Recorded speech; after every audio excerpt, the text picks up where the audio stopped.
الكريم أما بعد فأعوذ بالله من الشيطان الرجيم بسم الله الرحمن الرحيم قال الله تبارك وتعالى في كلامه المجيد والفرقان الحميد إن تك حسنة يضاعفها ويؤت من لدنه أجرا عظيما صدق الله العلي العظيم درود شريف پڑھو اللهم صل على سيدنا وسندنا وحبيبنا ومولانا محمد النبي الأمي وعلى آله وبارك وسلم عليه بعدد كل معلوم لك دائما أبدا.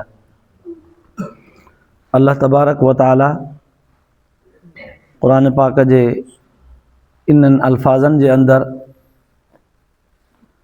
انسان جے ان عبادت جے مخصوص راز کے بیان فرمایا وا जेको राज दुनिया में शायद कंहिंखे भी मालूम न हो।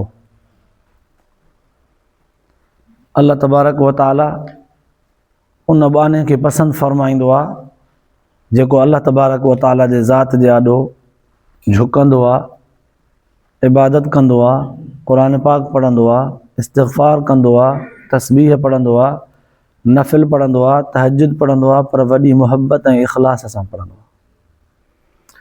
याने जेको बंदो अमल इख़लास सां कंदो आहे अल्लाह तबारक व ताला खे उहो बंदो भी उन जो अमल भी ॾाढो पसंद आहे। इख़लास हिकु उहा अल्लाह ऐं बाने जे दरमियान राज़ वारी ॻाल्हि आहे जेका दुनिया जे कंहिं बि माण्हूअ खे मालूम कोन्हे, हता कि लिखण वारा जेके फ़रिश्ता आहिनि उन्हनि खे बि मालूम कोन्हे, छो त दिलनि जे मथां नज़रसानी ऐं दिलनि जी हिफ़ाज़त अल्लाह ताला जे नज़र में हूंदी आहे। मलाइक भी माण्हू भी ज़ाहिरी शयुनि खे ॾिसी सघंदा आहिनि, इंसान जे दिल ते नज़र सिर्फ़ु अल्लाह ताला जे ज़ात जी हूंदी आहे। अल्लाह ताला ई इन ॻाल्हि खे सम्झी सघंदो आहे त हे बंदो जेको अमल करे थो उहो इख़लास सां आहे, मुहबत सां आहे या ॾेखा ख़ातिर आहे, इहो फ़र्क़ु अल्लाह ताला जे ज़ात खे आहे। इन ते मां मिसाल तौर ते हिकिड़ी हदीस पेश कयां। रिवायत जे अंदरि ईंदो आहे रसूलुल्लाह सल्लल्लाहु अलैहि वसल्लम जन फरमायो त इंसान दुनिया में जेको भी अमल कंदो आहे त पोइ मलाइका उन जे अमलनि खे खणी वेंदा आहिनि मथे, अल्लाह ताला जे हुज़ूर में पेश कंदा आहिनि। बाज़ औक़ात को बानो तमामु डिघो वॾो अमल कंदो आहे, तिलावत कंदो आहे या नफ़िल तहज्जुद पढ़ंदो आहे, अल्लाह ताला जी तस्बीह वेठी कंदो आहे, काफ़ी वक़्तु गुज़री वेंदो अथसि, पोइ मलाइका उन जे उन अनेक अमल खे हिकिड़े ख़ुशबूदार अच्छे कपिड़े में वेड़े करे खणी वेंदा आहिनि।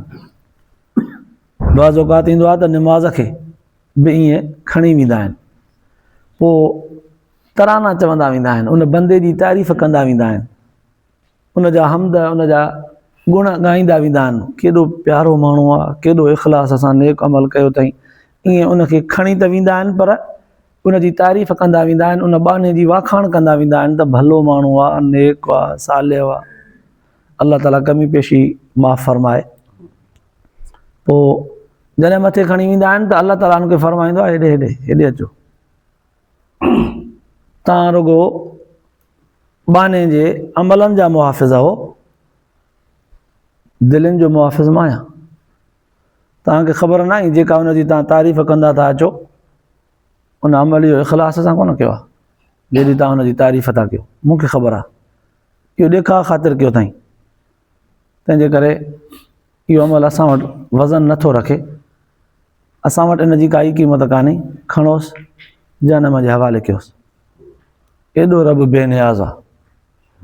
वरी बाज़ औक़ात मलाइका को अमल बाने जो खणी वेंदा आहिनि, पोइ उन बाने जो अमल उहो थोरो हूंदो आहे, मुख़्तसिर हूंदो आहे, उनखे हो हिकारत जे तहक़ीर जे नज़र सां ॾिसंदा आहिनि।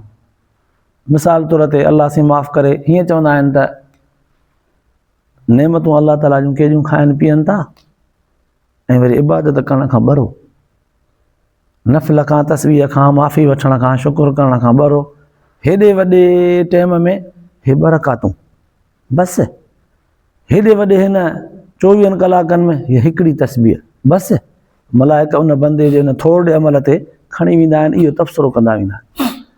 अल्लाह ताला उनखे फरमाईंदो आहे हेॾे हेॾे अचो, तव्हां ज़ाहिरी बाने जे अमलनि जा मुहाफ़िज़ा हो न। दिलनि जो राज़नि जो राणो मां आहियां, दिलनि जी हिफ़ाज़त मुंहिंजे हथ में आहे। मूंखे ख़बर आहे त इन थोरो ई थोरो, पर कयो इख़लास सां आहे, कयो मुहबत सां आहे। तंहिंजे करे इहो अमल असां वटि थोरो आहे ॾिसण में, पर वज़न वॾो थो रखे। तंहिंजे करे असां वटि क़बूल आहे इनखे जन्नत वारे पासे खणी वञो। त प्यारा भाइरो, इन सॼी हदीस पाक मां, रिवायत मां इहा ॻाल्हि मालूम थिए थी त इंसान जेको बि अमल करे न, चाहे थोरो ई छो न हुजे, इख़लास सां भरियलु हुजे, मुहबत सां भरियलु हुजे। ईअं न हुजे त जॾहिं अमल कंहिं में तिलावत इस्तिग़फ़ार तस्बीह नफ़िल में लॻे त हणो हणा ॿिए ॾींहुं वरी लभे ई न। क़ुर शरीफ़ जी तिलावत करे त यको वेठो हुजे, सभु कम छॾे ॾे, वरी ॿिए ॾींहं खां पोइ वरी खणे ई न। अल्लाह तबारक व ताला खे अमल इंसान जा उहे पसंदि हूंदा आहिनि जेके पाबंदीअ सां कंदो अचे, चाहे थोरा ई छो न हुजनि। बाज़ औक़ात तव्हां ॾिठो हूंदो, किन क़ौमुनि में निमाज़ जी पाबंदी तमामु घणी हूंदी आहे। मशहूरु आहे असांजे मुल्क पाकिस्तान में त पठान क़ौम निमाज़ जी पाबंद आहे। ख़बर अथव छाजे करे? इहे मुख़्तसिर पढ़ंदा आहिनि। तॾहिं फ़र्ज़ु पढ़ंदा, का सुनत पढ़ियूं त ठीकु आहे, नफ़िल या इशा सां गॾु वितर पढ़ियूं त ठीकु आहे, मुख़्तसिर पढ़ंदा आहिनि, पर छॾींदा न आहिनि। असां वरी पढ़ंदासीं 4 रकातूं बि हणा डिघियूं, पोइ सुनत नफ़िल बि, पर 2 ॾींहंनि खां पोइ थकिजी पवंदासीं, वरी लभंदासीं ई कोन मस्जिद में। जीअं रमज़ान में तमामु घणा आहियूं, रमज़ान खां पोइ वरी कोन था लभूं। हक़ीक़तुनि नज़र सां ॾिसिजे, अल्लाह जे रसूल सल्लल्लाहु अलैहि वसल्लम जन फरमायो त अल्लाह तबारक व ताला खे बाने जो उहो अमल वणंदो आहे जंहिं अमल ते बाने जी हमेशगी हुजे, पोइ चाहे उहो थोरो ई छो न हुजे। क़ुर पाक जी तिलावत रमज़ान जे महीने में कयूं था, थोरी थकी, पोइ त वरी बिल्कुलु बि न। अल्लाह तबारक व ताला खे असांजी हमेशगी खपे थी, चाहे हर रोज़ु हिकिड़ी एमी तिलावत करे, चाहे हिकिड़ो रुकू पढ़े, हर रोज़ु हिकिड़ो रुकू पढ़े न पाबंदीअ सां, पर छॾे न, ता हयात पाबंदी करे। इहो कॾहिं कॾहिं सॼो क़ुर ख़तम जो वेही करे करे उन खां बहितर आहे।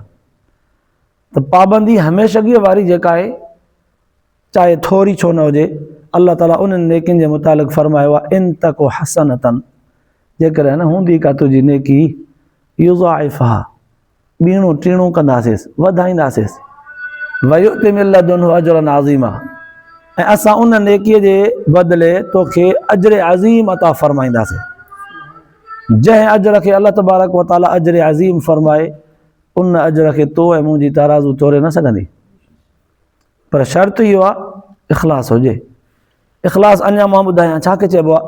रिवायत जे अंदरि ईंदो आहे, हिकिड़ो सहाबी आहे हुज़ूर सलातो सलाम जन जो, राति जे टाइम ते तहज्जुद निमाज़ जे लाइ उथियो। तहज्जुद पढ़ण महिल क़ुर पाक जी तिलावत जो तहज्जुद में शुरू कयईं त हिनखे मज़ो पियो आयो, आवाज़ सां, वॾी आवाज़ सां तिलावत शुरू कयईं। ॾिठईं त भरिसां मुंहिंजो घोड़ो ॿधो पियो आहे हिकिड़े वण में, उन बुल ॾियणु शुरू कया, जंप थो ॾिए, बुदके थो। जीअं हिनखे मज़ो पियो अचे, क़ुर पाक तिलावत ज़ोर सां करणु शुरू कयईं, तीअं घोड़ो वॾा जंप ॾे, वॾा चुंग ॾे। पर हिनखे ख़तरो थियो त भरिसां मुंहिंजो नंढो बचिड़ो बि सुतो पियो आहे, ईअं न थिए त हिन जे चुंगनि सां हिन जा पेर मुंहिंजे बचे जे मथां पवनि, लताड़े न वञे। वरी आहिस्ते शुरू कई, वरी दिलि चएसि पई त आवाज़ सां पढ़ां, वरी आवाज़ सां पढ़े त वरी घोड़ो बुदकणु शुरू थी वञे, जीअं त्राह खाए, जंप ॾे। वरी ख़ौफ़ थिएसि त नंढे खे लताड़े न वञे पेरनि में, वरी आहिस्ते शुरू करे। ईअं हिन जी सॼी राति गुज़री। कंहिं महिल दिलि जोश खाएसि, आवाज़ सां पढ़े, वरी ख़ौफ़ थिएसि त वरी थोरो सिलो पढ़े, राति हिन जी गुज़री वई। ईअं सुबुह जो थियो, हुज़ूर सल्लल्लाहु अलैहि वसल्लम जन खे अची करे सॼो हवालु ॾिनई, साईं मां राति तहज्जुद में क़ुर पढ़णु शुरू कयो, मूंखे ॾाढो मज़ो पियो आयो, पर घोड़ो बि मुंहिंजे वॾे आवाज़ सां गॾु हो बि बुदके पियो, बुल पियो ॾे, जंप पियो ॾे। वरी मूंखे ख़ौफ़ पियो अचे त मतां नंढे खे लताड़े वञे, वरी आहिस्ते पियो कयां, वरी तेज़ पियो कयां, वरी हे चुंग पियो ॾे, बुल पियो ॾे। साईं सॼी राति मुंहिंजी ईअं गुज़री आहे। पोइ जंहिं महिल तहज्जुद पढ़ी करे मां फारिग़ थियुसि त पोइ ॾिठुमि त ईअं सतारनि वांगुरु हीअं रोशनदार शयूं हुजनि, जीअं चिणग हुजे, ईअं सतारा चिणगूं ॼण त ईअं ज़मीन खां चमकंदा ईअं मथे वञनि था।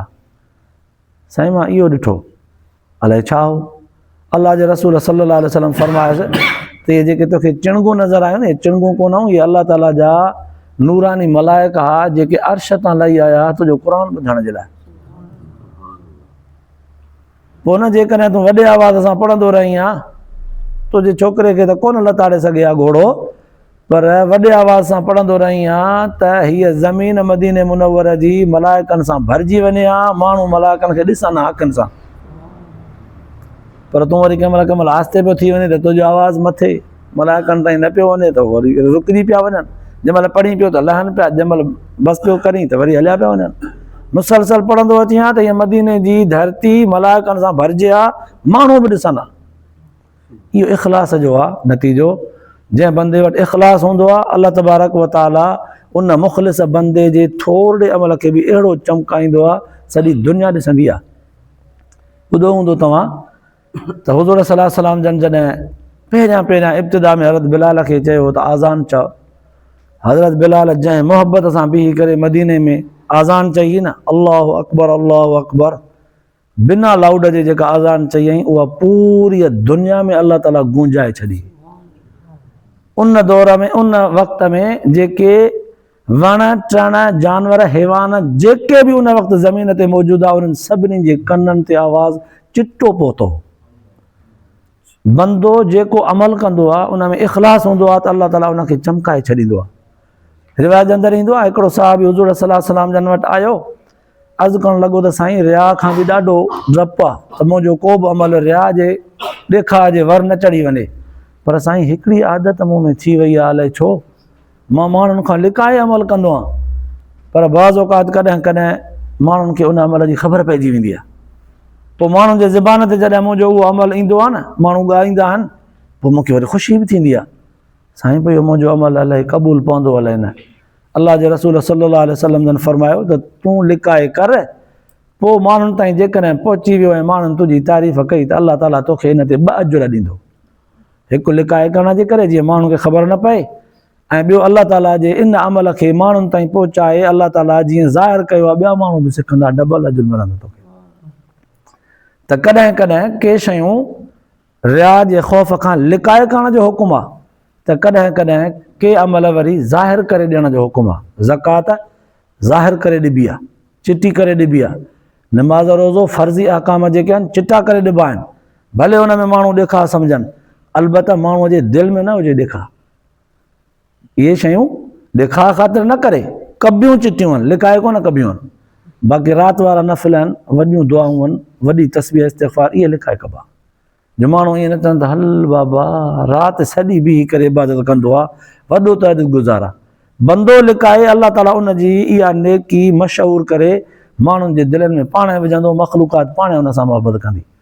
त इहो आहे अल्लाह तबारक व ताला जे तरफ़ खां ऐलान हिकिड़ो त बंदा इन तक हसनतन, जेकॾहिं न हूंदी तुंहिंजी का नेकी त पोइ यादि रखजांइ, युज़ाइफ़ा उनखे वधाईंदा वधाईंदासीं, ॿीणो टीणो चोणो कंदासीं, पोइ वयुतिम लदुन्हु अजरन अज़ीमा, ऐं असां पंहिंजे तरफ़ खां तोखे उन ते अजर अज़ीम बि अता फ़रमाईंदासीं। इहो अजर अज़ीम इंसान जे सोच फ़िक्र तराज़ुअ खां तमामु वॾो अमल आहे।